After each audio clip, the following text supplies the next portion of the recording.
Le sens profond de la Sainte Seine Matthieu 26, 63-64, Jésus gardait le silence. Le grand prêtre lui dit, « Je t'adjure, par le Dieu vivant, de nous dire si tu es le Christ, le Fils de Dieu. » Jésus lui répondit, « Tu l'as dit.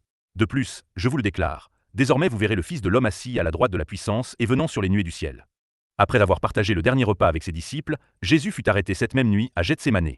Il fut d'abord jugé devant le Sanhédrin, le Conseil suprême des Juifs, puis conduit devant le tribunal romain.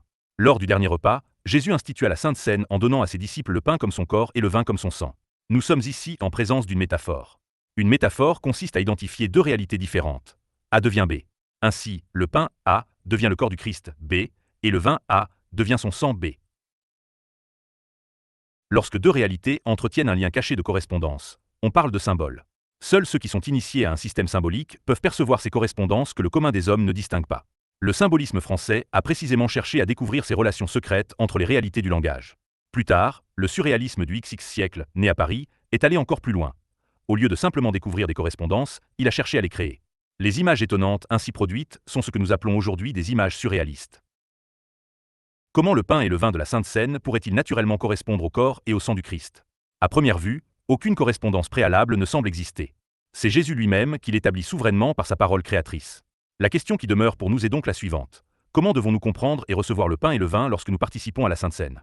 L'Église catholique enseigne que, dans la messe, le pain et le vin deviennent réellement le corps et le sang du Christ. Cette doctrine est appelée la transsubstantiation. L'institution de la Sainte Seine dans l'Église repose notamment sur cette parole. Luc 22h19, puis il prit du pain. Après avoir rendu grâce, il le rompit et le leur donna, en disant « Ceci est mon corps, qui est donné pour vous. Faites ceci en mémoire de moi. » Mais Jésus a-t-il réellement voulu ordonner la répétition régulière d'un rite religieux? A-t-il voulu que cette métaphore créatrice devienne un cérémonial perpétuellement reproduit?